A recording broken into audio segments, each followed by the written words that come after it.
Did you know this is our 34th episode of Podcasters? Does that mean technically right now we're podcast veterans?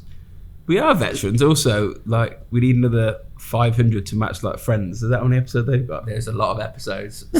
You'll be able to watch us get old on the front of the camera and fatter. Like, they're fluctuating, aren't they? He's skinny at it. Oh, he's really fat today. We're back taking care of business. This week we're actually talking about Dubai property market forecast for 2022. With our crystal balls. With our crystal balls, yes. Amongst lots of other slightly controversial subjects which we're going to touch on. Holiday home scams being one of them. Launches for last week, Monday to Friday. Novak Djokovic. We've got some exciting subjects. And obviously NFTs and digital land. Virtual land, which we were talking about last night. So we're going to kick off really with prices, what we think will happen in Dubai in 2022. Obviously, we've seen a huge 2021, not just for us, but for the country also. So 2021, we saw the record amount of revenue ever generated of property sales, 151 billion, which is the highest since 2009. So the question we always get asked is, what's going to happen in 2022? So for me, how we look at it when we talk about a crystal ball and where we see things are going to go, and you can see podcasts we've done from years ago where we've said this can happen and things have come true. Yeah. I always go back to the same thing. When I was on the radio and the market was going down, and I stood with Richard Dean from the Dubai Eye, and I said, Rich, the market is going up. The market's going up. And everyone was like, they were laughing, and the market's going down. And then 6 months later, bang, it went up. So how we do that is we look at stats such as how many buyers registering, how many listings registering, how many viewings to sale ratio. And the good thing about what we do is we do it based on live data. When the media reports it, they report it 6 months after we've sold it, because obviously it's got to go through execution of agreeing the sale to completion. So where do I think it's going to go? I read somewhere recently saying that 5 to 6%. I think that's a realistic figure. I don't see the market going down.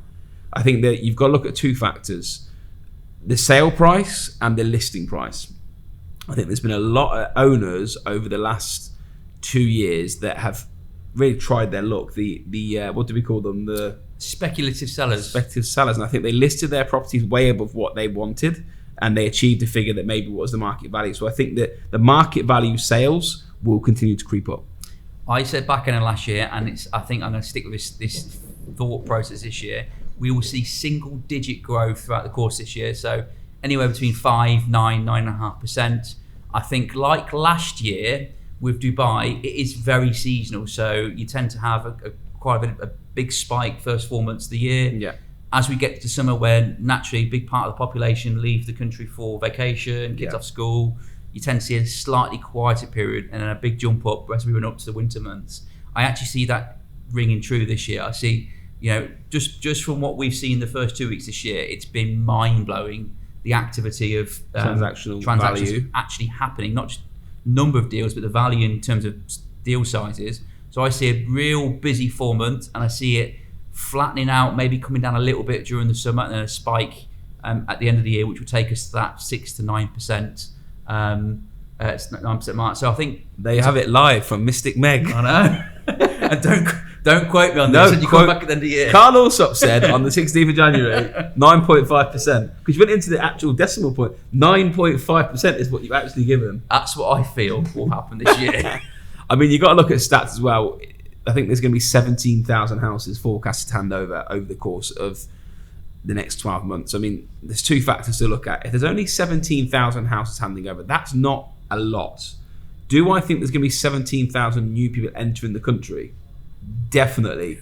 My inbox is absolutely loaded with people saying to me, I'm moving from the UK, I'm moving from Italy, I'm moving from wherever it may be. Can I move to Dubai? So that's just mine. You imagine how many people I was moving. Surprised when I seen the number. We got the numbers from Data Finder, and their numbers basically said that 17,000 were handed over this year, and of which there's actually not many townhouses and villas that are handing over, which is a huge part of the market at the moment. What will happen for anyone that's watching this not in the property market, if there's an increase in buyers and there's not a lot of properties available, what happens? Prices go up. It's a good place to be if you're a homeowner. What my head of recruitment, Cameron, said on one of his recent social media quotes was 2022 was the year of the great reopening. I actually think in Dubai, 2022 is the year of new homes and developer sales. For the market. I think for the market. I think this year you will see a larger number of launches versus last year, and I do think a large part of the market will veer towards newer properties. I still think there'll be huge appetite for secondary, but I think the last quarter of last year has shown that there's a big change in developer sales happening versus secondary. I mean, they pulled the brakes on, didn't they? If you go back 2 years ago, they completely pulled the brakes, and I think even Email was launching once every couple of months. Be like, what's going on? I don't know whether that's a directive from the top to say we don't want to get oversupplied. And then what happened is developers are launching what I would call niche projects or ready properties or something that's a bit unique. So a perfect example of this is Jumeirah Golf Estates. Yeah. So they launched Tower F, which is a ready property, 780,000 dirhams for a 1-bedroom apartment, and I think about 1.3 or 1.4 million for a 2-bedroom golf course facing. So it just reminded me of 2011, 12 again, where they launched it, and our head of developer sales, Finton, was there with his whole team, and we're queuing with tokens. Queues of people, and of the 13, 14 clients that we had, we only got a very small handful of deals, and that basically it sold out. So that tells me a couple of things. One, obviously, this particular incentive where it was a payment plan over 6 years, so you got your keys after 10%. I just want to talk about that, okay. 10%. So anybody that's watching this, I was talking to some very senior figures in banks, and anybody that follows the post-payment plan schedule understands that there's 2 factors to it. First of all, you get in cheap, as in like the actual money outlay, but you probably pay a little bit more premium on the value of the property. So I was talking to our downtown team about it, and I was explaining why it really works and why we've invested in it as well. So you put 10% down. So if you use a 1-bedroom apartment in this Tower F, and why it works amazing. 780,000 down, 10% down. So you put 78k to buy an apartment. Happy? I'm very happy. And you get your keys. Get your keys, most importantly. So there's no mortgage on it because you've got a payment plan. You rent it for absolute bottom price, 50k. Yeah. Okay. So if you sat with any banker and said to them, if you give me 75k, I will give you back 50. So your ROI is 75% approximately on your money. On your first payment. So it's money on money. Yeah. It's insane. Yeah. And then when you go to year 2, you make another installment of 10%. Yeah. And when that 10% is paid, okay, you're half a yield. But you're now getting 35% money on your money. Yeah. And there's no interest. Now, no mortgage on that. So the actual money on money is amazing. But the other factor to look at for anyone that's interested in property, if you're not, this is going to come across boring to you, is if you take an average interest rate of 3%, yeah? Mm-hmm. You times it by 20 years, that's 60% in interest. So if you buy a house for 1 million dirhams, you end up paying 600,000 dirhams in interest. Yeah. Meaning if you buy it with a developer on a payment plan, yes, you pay 10% more, you pay no interest. You know, every property I bought off-plan developer, and it might be a bit of luck, might be timing, but every property I bought has made money in capital appreciation before you've got the keys.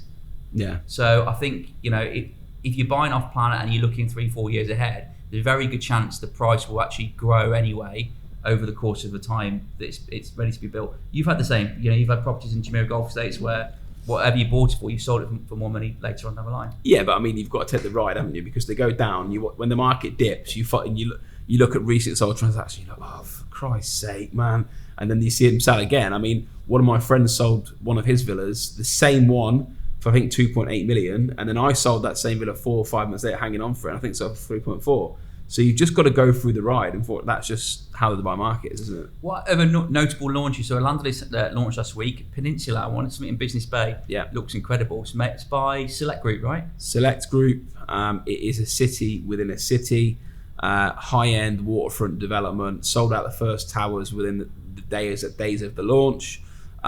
It just looks like you've got some amazing developments across the Business Bay now. So you've got the SLS, which we're doing a few transactions with them recently. They're offering fractional ownership. Yes, that's correct. So 780,000 dirhams to own a quarter of a property, which fractional ownership is quite a new thing, and you gain yield on that money. And they're guaranteeing you a return on investment in 10 years' time. Correct. Guaranteed to buy it back off you. Got the Dorchester. Yes. Dorchester, anyone knows Dorchester, is absolutely super high. I said to our MD yesterday, now, Business Bay today, you may have different opinions, but I am extremely bullish about Business Bay. There is no way SLS, Dorchester, and all these other massive brands. If there wasn't a vision. And it's going to be a place, destination for the future. And same with Select.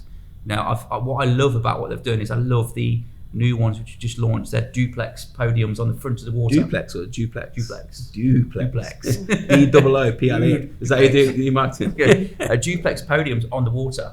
Oh, wow. I mean, it's like you're really getting a villa in downtown, which doesn't exist. I mean, that's the beauty of Business Bay over downtown when we talk about the peninsula, is that you have a river that boats can go through. It is, Dinghies, anything you want. But you look at that and it's just, that is a unique development. I mean, there are negatives to Business Bay as a whole, which is being ironed out like it always will. When you've got third-party developers building different buildings, you're always going to find that the roadworks and the setup isn't going to be there initially. Lack of uniformity across the whole development. Correct. But that will change. I mean, with the master developer in charge and making sure that everything is working out well, there is enough high-end developments coming to look at location. It's the old cliche, location. The location is insane. Well, last night we were talking I was talking one way on message to my management team, and I was sending a few screenshots about virtual land.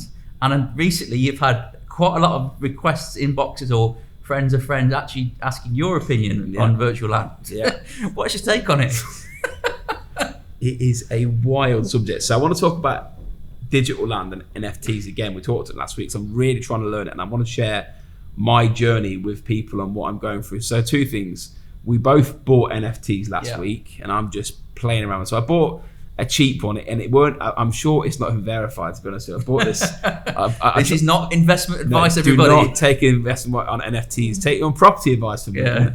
So I bought this NFT, and it said Gary Vee on it, and it was a JV with Leon Payne for one day, and I thought, this is a bit weird. And how I went and did it is I went and tested, highest to lower price. I went lowest price, and I don't know what I bought. There's this angel in a bubble, and it's like, I don't even know what it said. It's weird, mate. So I thought, do you know what? It's 700. I'm going to punt it here and go for it. Bang. So I put it on there, and I tried to verify the new price, and it's not even like showing anywhere.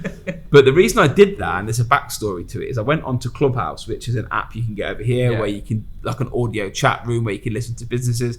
And someone was talking about NFTs, and there's something called Fluff Bunnies. Yeah. So Fluff Bunny is an NFT, it's a digital art that you buy.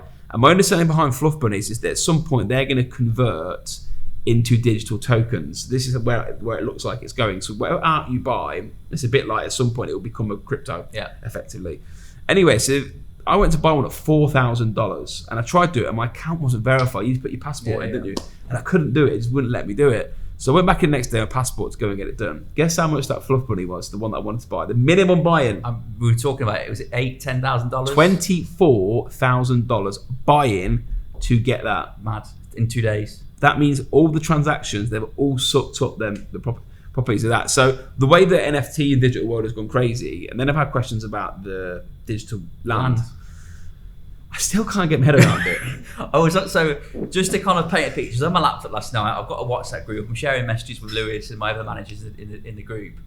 And I sent them the screenshots. So basically, I logged into something called Decentraland. It's a token. It's called Mana. You can buy tokens today. So I've gone onto this website, created an avatar, and basically your man walking around the land. Did you walk around? I'm walking around. Is that you, the picture That's that you me. sent? I've got my keyboard. I'm walking around this land. I'm in there. There's shops there. You can go into these shops. You can buy art. It's mad.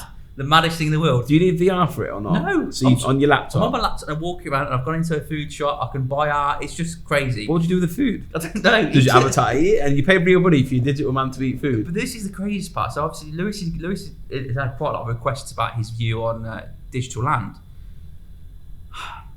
So I looked at it last night and I thought, how much can you buy digital land for? So one particular screenshot I shared with him, £360,000 for a parcel of land, digital land. So what's that? 1.8 million dirhams? About that? Wild. 2 million dirhams. What do you make of it? Because okay, so here's my spin on it. So I thought, how do you make money on this land? Like someone messaged me building the land, by the way. Well, someone said, "Do you want to buy a beach condo on the waterfront? It's amazing." I was like, "I'm not buying a digital piece of land. Like, why would I do that? It didn't make any sense." So anyway, so I speak to a couple of developers in Dubai, and I was talking to getting their opinion on it and what they're going to do with it. So someone has bought some land in Sandbox. Is that one? Yes, Sandbox? One, yeah. Okay. So they've bought some land in Sandbox, and their vision for it is their development. Let's say they go to launch it, you've got 500 villas. They're going to build their development in the Sandbox. And then what they're going to do is say, go walk around with your digital avatar, and then go walk into your house. See what it really looks like. Have a look at your kitchen. have a look at everything, sit down. So will you own your digital house as well as your physical Yes. house? Oh wow. But then you would sit down in the meeting. Have you seen Gymshark's done it? Yes. Yeah, okay. Yes. So they sit down, and if you haven't watched it, go and watch the lad from Gymshark's. He's got on his Instagram. He's got his mask on, the 3D Oculus, and he's sitting there, and he's got all the board members around and they're all moving their hands, going, "Oh my god, this is mad!" So they're all talking. So what's going to happen with the developers if it goes down this route? And again, it's a big if, because getting people to buy into it is going to be very difficult. You're a Joe average person. They're going to go in, they're going to select their villa, they're going to sit down with their agent in the sales meeting, maybe even pick out from the TV screen, because the TV is live. You know, like when you sit in the boardroom, you present them on the TV. It's mind-blowing. And this is the problem. I'm not dismissing this as a future. I'm not, because I'm open-minded. We don't know. The issue is, we talk about Joe Average. I asked my wife last night, I said, "Babe, look at this." Showing the screenshot. I said, "Do you know about the metaverse?" She started laughing at me. She said, what is the metaverse? I said, "You've not heard about it?" She said, Try telling your wife you bought a fluffy bunny for $4,000, or trying to buy something called a fluff bunny. She said, "You buying a picture?"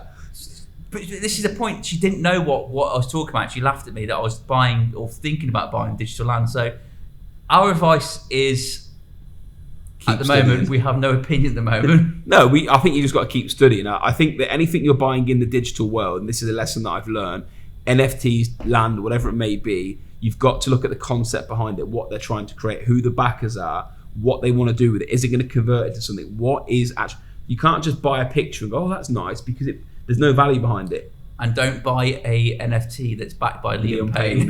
Liam Payne and Gary Vee. That I'm not sure is actually there. I think someone just uploaded something and said, "This is Gary Vee." You wouldn't put them together though, would you? Liam Payne and Gary Vee. I need to look a bit further. It's cost me $780, so I hope that it blows up. Imagine if we go on next week and be like, "I've sold at 50,000." Imagine that. I'll be impressed. Liam Payne, I love you. And you'll be the NFT guru then to go see first. I will give that advice. So a big change about 2022. What really weird is we're now working Monday to Fridays. Very strange. Like we've been used to, since we've been working here. I've been here 14 years. Lewis 16, 17 years. Yeah. And we've been used to working Sunday to Thursday. So, I don't know about you. Does it feel the week a bit longer? Yes and no. I mean, the concept behind it I get, because they're trying to... Dubai was working Friday and Saturday was their weekend, wasn't it? Yeah. And the concept, to understand, they want to match up to the financial institutions around the world, so America, England, wherever it may be. It's a bit strange though, getting up in the morning on a Sunday and you're like, "Oh no suits. There's no suits." I have to text people on Sunday going, "Don't come into work today. Like, remember, you're off today." So I've done 4 years of work in England, Monday to Friday, and then I've done 16 here. It is great for us though, because we've got businesses in the UK, and we've actually now gained a day back. Yeah. You know, I can actually now have another day of calls, whereas I wouldn't do that. It's still weird waking up on Saturday morning, having your breakfast, and then thinking, "Oh." I think for any business, look, you've just got to follow the schools and follow the government, and that's what they're doing Monday to Friday. And I think people just have to accept the change. I mean, it's going to affect the brunches. Yes. Because is Friday still exist on a brunch? Do you know the big debate we've had in some of our offices is typically in Dubai, your busy day for viewings would have been your previous Saturday. Yeah. So Friday would have been closed off. Not many people would have been doing viewings. So the staff were asking, when should we do our viewings? When do you think it's going to be the busiest? What we've actually probably found is actually right now, every day's been busy. Yeah. There's not really been that enough day, solid is there? rest day. Correct. Which is not a good thing. Okay, so Monday to Fridays, we work Monday to Fridays. Yeah, and I quite like it. No, I like it. Big subject at the moment, Novak Djokovic. Oof. So he's landed in Dubai and he's off from Australia to Dubai, back to, where would he go? Serbia. Back to Dubai, on to Serbia. So he's actually in Serbia now. Yes. So anyone that's not watched this subject, it's just a very subjective post at the moment. Flew to Australia, put his vaccine status as didn't want to answer, said he had COVID, was the reason for being exempt. He had it in December, proved that he had it in December, got all the government documents to say, yeah, he's allowed to fly, everything. He's got there, and because he's so public with what he says about COVID and the vaccine, they've cancelled his visa, put him in house arrest for 3 days, let him out, and they overturned it and sent him back on a plane. It's mad. I've seen people in the streets like Chanting. protesting and should get him out and whatnot. What do you think of it? Right, I'm not a medical officer, but what I will say is he's had COVID a few weeks before. He's filled all his documentation in. He's had a PCR test say he's negative. Like, it's got to be a level of what's the word? Just being sensible. Yeah. A bit of common sense. I just think it's mad. The world's gone mad. I really do. I actually do think the world has gone mad. I mean, if you fast forward 2 years from now, there's already European countries that start to say we're going to class COVID as a cold. That's what they're trying to say. I said seen Spain somewhere, it's just saying, look, we've got to live with it. Totally on board with that. I'll give you the perfect example of how I think, for me, COVID just doesn't make any sense, as in like the world and Novak Djokovic and everything else. I told you this, I went to London, I went to shows, I've seen all the shows, I went to 2 full places, I went to Winter Wonderland, I went everywhere, and I had to show my Al-Hosni pass. Yeah. So I've been double vaccinated, no problem, bang, bang, bang. So showed everything, went amazing, seen all my friends and family, felt perfect. Went to go and see our nan, come back positive. So the question I was asking myself, cool, I felt fine, I was negative 2 days later. So I've gone to all these places positive, yeah? Didn't know I had it. So what's the point in the pass? Someone explain to me what the point of me showing that onto someone is. It's just... Maybe you're less likely to transmit it if you're vaccinated. I don't know. Wild. Yeah, I mean, look, the sooner people start realising... Look, we're all required and we're asked to take a vaccine, which the vast majority of the world have done. Yeah. That's why Novak Djokovic has been picked up on. But like, if we've been vaccinated, why are we still being restricted? Very political subject. So Novak Djokovic, then let's just leave it at this. He's flew in. He's then said that he had it. They've cancelled his visa. Do you think they were right to cancel his visa, or is it a vendetta because he's gone so public? What he's saying? I think he's been made an example of. That's exactly what I think. I think that if it's any normal person, they wouldn't even looked into what dates you got it and everything else. So yeah, I feel sorry for the guy a little bit. But to be honest with you, if you're going to put your neck on the line and publicly slate everything about what everyone's trying to do, then you're going to have your eyes on you, aren't you? Yeah. Pivoting a little bit, I know it's a little bit late to the party, but we got a pretty big deal of an award, didn't we? In a bit late, 2020. So it was awarded to us in December. You want to share everyone what we won? Yeah, it's a very nice award. I mean, it was awarded from Marwan bin Galita, the CEO of RERA. So RERA is basically the governing body of the Dubai property market, like National Association of Estate Agents in the UK. So we were awarded for the most sales in Dubai. Obviously, I think we come second this year for 2021 for most leads generated on a couple of portals. So we're generating the buyers, but the main award for me is if you're selling the most properties in Dubai, you are. And it's been recognised by the government, which is a big deal for us. So really happy about that. Very happy. I don't think we need to say more on that. We sold more properties than anyone else in the whole of Dubai. Very good. Okay, big one here. Holiday homes. It's in the news at the moment. Yeah. So we set up our holiday homes business practically nearly a year ago. Is that what it is? A year? Nearly a year ago, yeah. And there's some very unfortunate news come out today, which you shared on some of your social media. Do you want to share with people what happened? It's just mind-blowing. So there's an inherent problem in Dubai anyway where this happens. There's a couple of issues. Buyers and tenants follow cheap deals here, and it's mind-blowing. So, in England, you would go to Foxtons London, wouldn't you? You'd go to Chesterton's, you'd go and say, give me your advice. Here, people will rent from any company that they've never heard of, and they'll give their money and hope for the best. So what's happened in Dubai is there's about, I think it's 30 million dirhams, was it? I think dirhams, 30 million dirhams have been lost of clients' money. So what's happened? Short-term lettings companies have set up, and when they've set up, they've rented to their customer for 4 checks. So they've gone and said 100,000 dirhams, 4 checks. We will rent it from each. The company's renting it from them. Then what's happened is they've rented it again for 1 check for like 60,000. So but way below market value. Took the 1 check and gone. Nice. So you imagine this scenario now. We've got someone that actually works for us in this scenario. They've paid 1 check up front for a cheap rent. So that cheap rent they've paid. The landlord's only got 1 check in his hand because he's got 3 more. Madness. So the landlord's saying, where's my money? The tenant's saying, I've gave the money to the company, I've gave you 1 check. And he's saying, no, I've got 1 check for, where's the other 3 and where's my money? So now there's a massive dispute with hundreds of landlords. It's crazy. There's an old saying, buy cheap, buy twice. Or rent twice. Or rent twice in this instance. And I just think what's crazy is that whilst everyone shops around for the best deal, and rightly so, like, why rent off a company that's not reputable or very new to the market? Because you're really playing with fire. And the likes of Allsop, and there are other long-standing real estate companies out here as well that you can trust. I can assure you one thing: we've been open 14 years. we will be here in another 14 years, and then another 14 years Whether after or not that. we're alive is different. Whether or not Our we're kids will alive. be taking over at that point. But we'll be here. So if you're going to rent off someone, do it with a company. It's not us trying to sell to you. Do it with someone where you part with your money. Do it with trust. Do it with knowing. It's easy to say that, but I guess when you're trying to scrape money to give for rent and someone gives you this life-changing deal where you get a 2-bed marina, it's trying to take that logic out of it. But surely it's red flags if something's that cheap. Surely it's temptation, though, isn't it? That is that, and this is why it works for a lot of people. And I think how you get around that in Dubai is very simple: take away the checks. Because checks.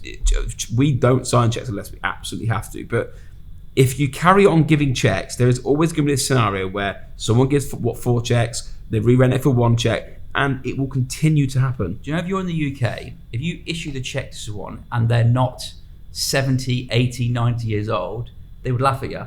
Like checks in the UK are like the most confused, aren't they? They go old-fashioned thing. I mean, it's bizarre. Even now that there's very little leverage with the laws, there's less penalties. What's the purpose? Why can't we do bank transfers? Why can't there be a little bit more recourse if someone not honouring their agreement? I agree, and that is what I think Dubai will start stepping up over the next couple of years, the digital banking side of things. Last subject. Yep. Again, also a little bit controversial. Joe Rogan. Good guy. Yeah, we've listened to his podcasts. Some controversial subjects. And more recently, there was something shared where Joe Rogan gets more viewers than the vast majority of the primetime US media. Do you know who the? I had the screenshot here actually, just very quickly. So we are talking about CNN, MSNBC, Fox News, so very small outlets, and they're kind of saying that he's lying to his listeners in terms of giving false information, whether it's about COVID or whatever.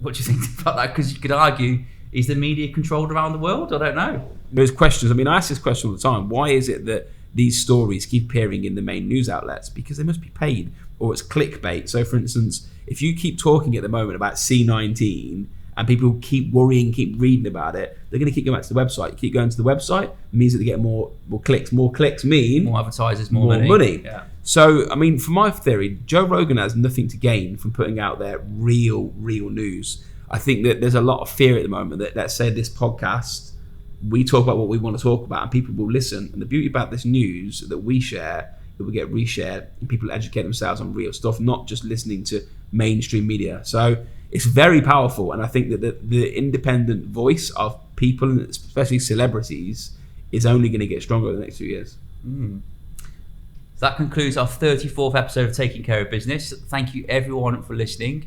You can listen to us on Spotify, Apple Podcasts, Google Podcasts, any of the podcast player, as well as YouTube, where you'll see the slightly more disappointing visual effects of myself and Faces Lewis. for radio. Is that what they say? Faces for radio. You'll see us on there. So thank you very much for watching, listening. If you can follow us, subscribe, any comments, messages you got about the podcast, or anything real estate or conspiracy theories related, send us. Happy to speak. Thank you, everyone. Cheers, guys. Bye.